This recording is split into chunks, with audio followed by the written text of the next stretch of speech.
A 100 años de ser un pueblo independiente, una vez más, México vivió un movimiento armado. El 20 de noviembre de 1910 estalla la Revolución Mexicana, que a lo largo de 7 años envolvería a distintos personajes que hoy siguen vivos a través del recuerdo de los mexicanos.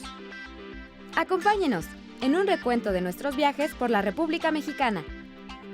Un paseo para recordar aquellos destinos turísticos en los que conocimos lugares y personajes que forman parte de nuestra historia revolucionaria.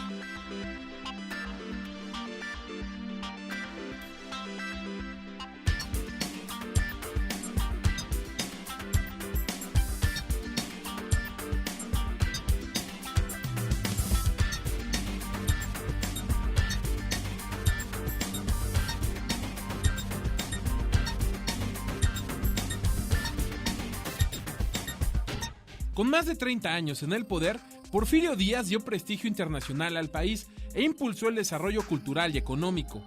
Pau y So conocieron parte de su legado en distintas partes de la República, disfrutando de edificios y monumentos que fueron construidos bajo su gobierno. Estamos afuera del Palacio de Bellas Artes, uno de los teatros más grandes y bonitos a nivel mundial. Y es el centro cultural más importante en su género de toda la República Mexicana. ¿Quieren conocerlo?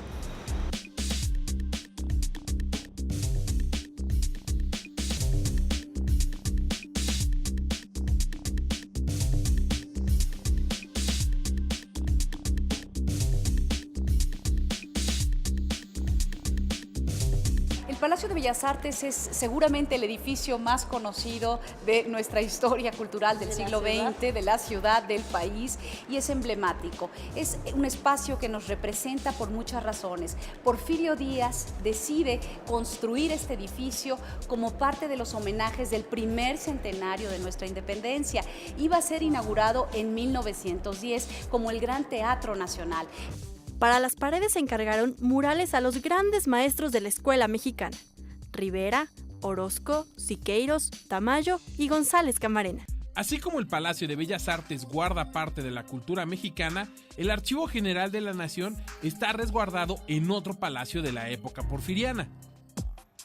La construcción del Palacio de Lecumberri consumió los 3 últimos lustros del siglo XIX y se convirtió en una de las grandes obras del porfiriato. Por sus crujías transitaron criminales de toda índole hasta que en mayo de 1977, por decreto del presidente López Portillo, dejó de funcionar como penitenciaría. Una vez salvado el inmueble, el historiador Jesús Reyes Heroles tiene la idea de convertir a Lecumberri en la sede del Archivo General de la Nación. Las 860 celdas de la penitenciaría albergan 322 fondos documentales, 6 millones de imágenes, más de 7,000 mapas y 1,500 códices novohispanos. El Palacio de Lecumberri, con sus 25,000 metros cuadrados de superficie, ha probado su funcionalidad para conservar el Archivo General de la Nación y resguardar la memoria histórica del pueblo mexicano.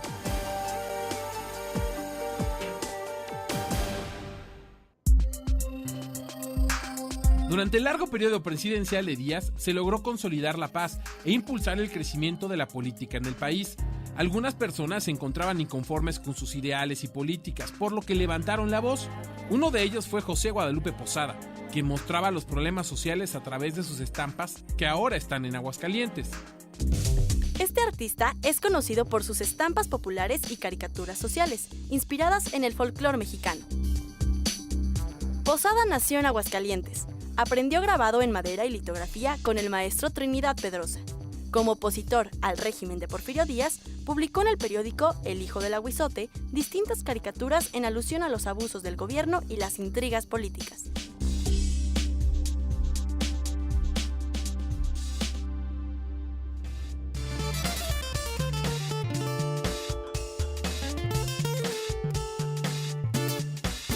El conocido Ángel de la Independencia fue inaugurado el 16 de septiembre de 1910 como evento culminante de las fiestas del centenario de la Independencia.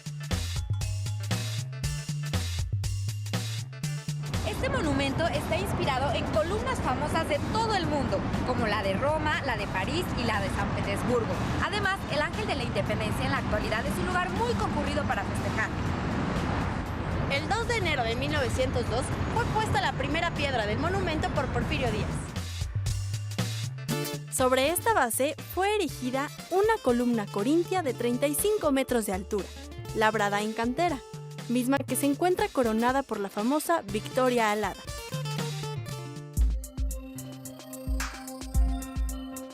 Cuando Porfirio Díaz decide reelegirse en 1910, provocó el estallido revolucionario encabezado por Francisco I. Madero, quien provocó las ideas liberales por todo el país.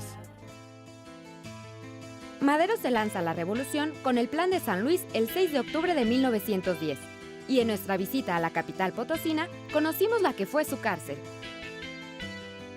Irma, este lugar está enorme, ¿pero qué fue aquí? Aquí fue la penitenciaría del Estado.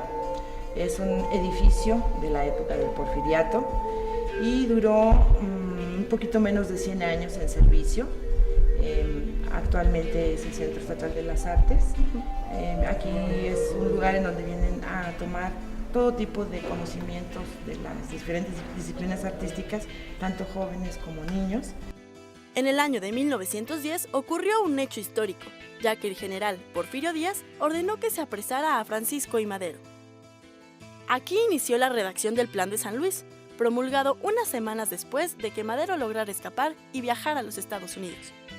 Entonces aquí se dedica a dialogar con la gente de los clubes liberales. Había muchísimos clubes liberales en la ciudad. Se dedica a dialogar con estas personas y lo ayudan a que se escape el 5 de octubre de 1910. Logra subirse al tren que va rumbo a Monterrey. Va disfrazado de labriego, de ferrocarrilero, perdón. Tomó la gorra de un cargador y se va rumbo al norte, huye, aparece en San Antonio. Allá promulga el Plan de San Luis con fecha 5 de octubre, que fue el día que se había ido de aquí. Así que se había ido de aquí. El llamado apóstol de la democracia, Francisco I. Madero, fundó el partido antirreeleccionista con el objetivo de quitar a Porfirio Díaz del poder. Pudo visitar el Museo de los Ferrocarriles en la capital potosina, donde pudo conocer sobre el papel revolucionario de este medio de transporte. La luz viene con el tren, silbando. El ferrocarril representó la marcha simbólica y tangible de la sociedad hacia el futuro. Se fomentó la idea de que traería consigo el progreso y la modernidad. El Camino de Hierro siguió en gran medida las rondas carreteras conocidas desde épocas anteriores, conectando a San Luis Potosí con la frontera del norte, el Golfo, la Ciudad de México y otros puntos como haciendas, ranchos, puertos y estancias. Con Silvia, supe que el edificio fue una verdadera estación de tren de pasajeros. Aún se puede ver las taquillas y las puertas con los nombres de los diferentes destinos. Con esto del bicentenario, ¿no? Y el centenario, todo esto de la revolución, independencia, pues aquí el ferrocarril tuvo un papel muy importante, ¿verdad? Dentro de la revolución como un medio, ¿no? Un armamento de guerra, por así decirlo, porque si antes era para pasajeros, transporte de mercancías, aquí también de mercancías en la revolución, pero fue pues también con armamento, ¿no? Pedro, quien sabe mucho sobre la historia de San Luis y el ferrocarril, me contó que Francisco I. Madero pudo huir y llegar hasta San Antonio, Texas, gracias a este transporte. Y un día desapareció. La historia lo cuenta. Disfrazado de ferrocarrilero, lo envían a una estación aquí cercana a San Luis Potosí y de ahí se embarca a San Antonio, Texas. ¿En ferrocarril llega hasta allá? En ferrocarril llega hasta allá. La historia del ferrocarril es la historia de nuestro país. Este medio de transporte vino a revolucionar la vida de los mexicanos. Nuestro recorrido por México continúa, pues aún queda mucha historia por descubrir. La fecha marcada por Madero para iniciar el movimiento revolucionario fue el 20 de noviembre de 1910, pero en Puebla se da 2 días antes. En otro de nuestros paseos, pudimos visitar la capital poblana, y aquí nos encontramos con la familia que lo inició todo. El 18 de noviembre de 1910 es una fecha marcada en el calendario nacional y todo gracias a la familia Cerdán que habitó una casona del centro histórico poblano. Patricio me comentó que Aquiles Cerdán se afilió desde 1909 al partido antirreeleccionista e hizo propaganda en favor de Francisco I. Madero. Estaban esperando ellos la revolución para dentro de 2 días, pero el día 18 que vienen a hacer el cateo, los Cerdán matan al jefe de la policía. O sea, ya no hay vuelta para atrás. Acaban de matar al jefe de la policía del estado gobernado por Mucio, el general Mucio, que era terrible general, y el jefe político Pita, que también hablaban de que él era terrible. O sea, iniciaron finalmente la guerra. La casa precisamente tiene los agujeros de las balas, de los tiros que se le dieron en ese momento, porque la batalla fue tremenda. O sea, había policías en aquella esquina, en aquella, arriba y sobre todo aquí en Santa Clara. Entonces, como no sabían el número de gentes que existían, todos los soldados avientan cualquier cantidad de tiros y van impactando precisamente en la fachada. En la actualidad, sigue funcionando como Museo de la Revolución, conservando en su fachada las huellas de los impactos de la balacera, como testigos del sacrificio de los hermanos Cerdán.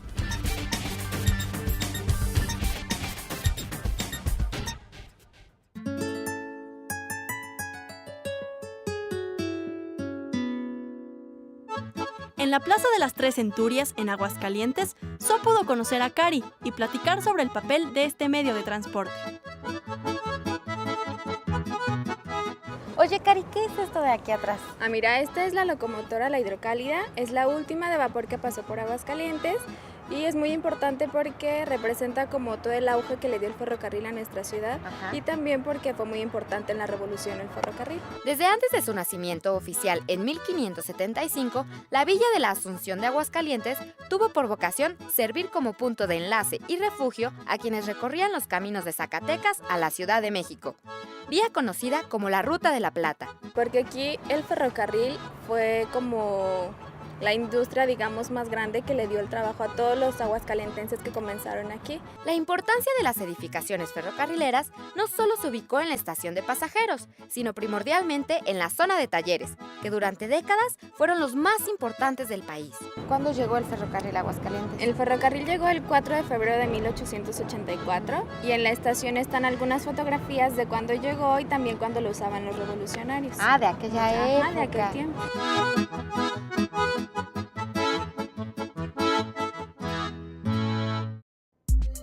Las vías férreas permitían el desplazamiento de miles de personas día a día a lo largo y ancho del país. Así como Aguascalientes fue un punto clave para el ferrocarril, la ciudad de Puebla no se quedaba atrás y contaba con 2 estaciones, la del ferrocarril mexicano y la del mexicano del sur. Además de ser transporte de armas y tropas, el tren permitió acortar la distancia a lo largo del país. Y en el Museo Nacional de los Ferrocarriles, Pau pudo descubrirlo. Y nos encontramos, amigos, en el Museo Nacional de los Ferrocarriles Mexicanos. Este museo que ya tiene mucha historia y además está siendo considerado uno de los más importantes, no nada más en México, sino también en toda América Latina. Santi me comentó que este lugar fue creado en 1988 y desde entonces se dedica al rescate, estudio y difusión del patrimonio ferroviario mexicano.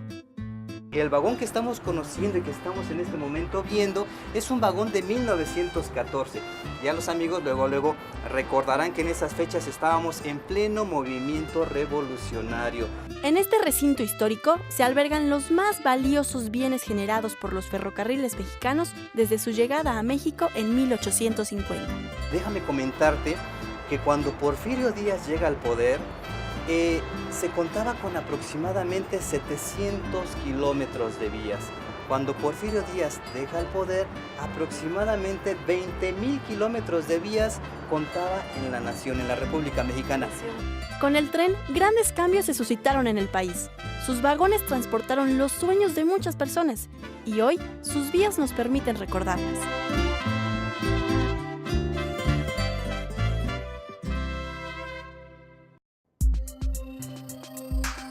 Tierra y libertad era el lema de Emiliano Zapata, líder campesino que apoyó a Madero contra Díaz en el centro y sur del país. So y Pau conocieron distintas haciendas de la época. Estos lugares fueron determinantes en la lucha al sur del país, al servir como lugar de descanso para las tropas y para reabastecerse de provisiones. La hacienda data del año de 1520. Aquí se procesó el oro y la plata de las minas de Huautla que están por allá en las comunidades. En los tiempos de la Revolución, este destino tuvo un papel importante al ser ocupada como cuartel por los zapatistas. El estado de Morelos se caracteriza por el gran número de haciendas con que cuenta. Las haciendas son construcciones de origen español, con producción aceitera, vitivinícola y ganadera, que tuvieron un gran auge en los siglos XVI y XVII. La hacienda de San Gabriel es otro ejemplo de su gran esplendor. La historia de la construcción de esta magnífica hacienda se remonta al año de 1529, cuando por órdenes de Hernán Cortés se empezó a edificar. Alejandro se encargó de relatarme un poco más de los secretos del lugar. Data desde 1529, fue un convento de franciscanos. Posteriormente, en la época de la colonia, el señor Gabriel de Yelmo fue uno de los propietarios de la hacienda. Y después ha tenido varios dueños a través de los años, la familia Amor, de la poetisa Rita Amor. Se dice que Emiliano Zapata vivió aquí su infancia y cuando creció fue dueño de esta. Estamos en la parte más antigua, que esta es la parte más vieja de la hacienda.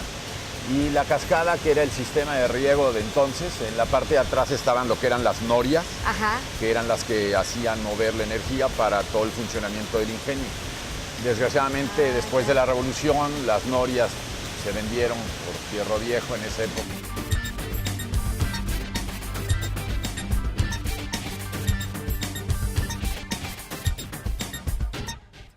El movimiento revolucionario propició que se generaran distintas posturas por parte de los grandes líderes revolucionarios en el país.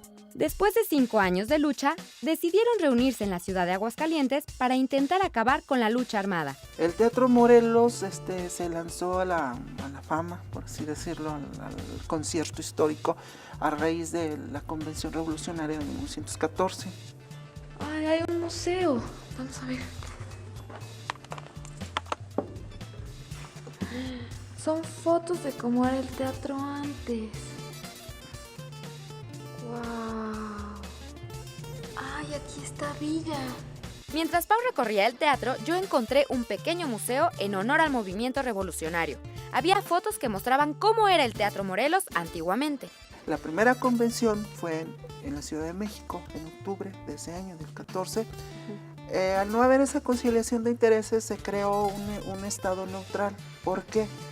Porque los del norte, que estaban comandados por Villa, y los del centro, los constitucionalistas, no habían llegado a un acuerdo en esa primera convención en la Ciudad de México. Se decidió tomar una ciudad neutral, se tomó Aguascalientes. El recinto, con estructura de coliseo, posee una elegante sala, palcos y escenario perfectamente decorados. Soberana Convención Revolucionaria 1914. Vamos a ver qué tiene. Derrumbamiento de una tiranía. La convención no logró un acuerdo entre los asistentes, por lo que el movimiento revolucionario debería esperar para su desenlace con la Constitución de 1917.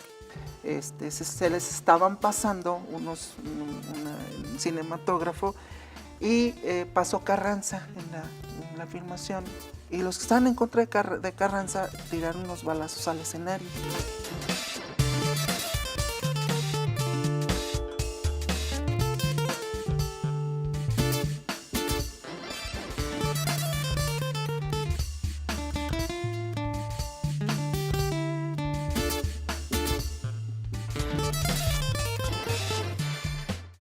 Uno de los periodos que han marcado la historia de nuestro país es la Revolución Mexicana, iniciada en noviembre de 1910. Debido a su importancia, existen distintos espacios que hoy albergan instrumentos, imágenes, armas y mucha historia.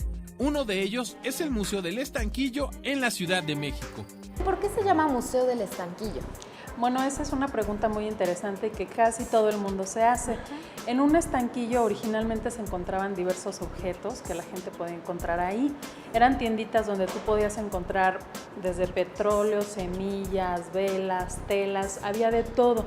Y justamente la colección de este museo tiene un poquito de todo, ¿no? Desde pinturas, grabados, esculturas, partituras de música, fotografías, objetos de diversa índole, y es por eso que el maestro Monsiváis bautiza este recinto como Museo del Estanquillo.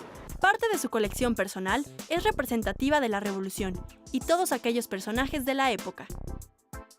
Un espacio para las manifestaciones culturales que dan constancia de la historia de nuestro México.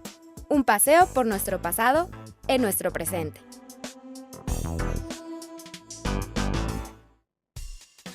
La Fototeca Nacional en la ciudad de Pachuca es otro espacio que resguarda parte de nuestra historia. Aquí pude descubrirla a través de la fotografía. La Fototeca Nacional se crea con el primer archivo, que es el archivo de los Casasola. Ese archivo es muy importante porque contiene imágenes de la Revolución. Hay muchas imágenes como son de deportes, cultura, incluso manifestaciones muy importantes que en algún momento hicieron ese momento se quedara ahí único, ¿no? Entonces, gracias a los hermanos Casasola y a esa agencia fotográfica es que se puede armar todo esto que es ahora la Fototeca Nacional. El Archivo Casasola alberga el trabajo de 3 generaciones de fotoreporteros. Cubre 70 años de historia mexicana, incluyendo la serie más conocida sobre la Revolución. Viajando por el país, Pau y yo hemos recorrido un sinfín de lugares, llenos de grandes historias y singulares anécdotas. Cada pueblo y cada ciudad es parte de nuestra historia, que se ha ido conformando día a día desde los ideales de la Revolución. Este movimiento social se consolidó con la Constitución de 1917, donde se incluyen garantías y derechos que han permitido que hoy haya mexicanos dispuestos a luchar, día con día, por el respeto, la paz y la fidelidad a su nación. En conmemoración a los héroes que nos han dado un México del cual estamos orgullosos, ¡Vive México!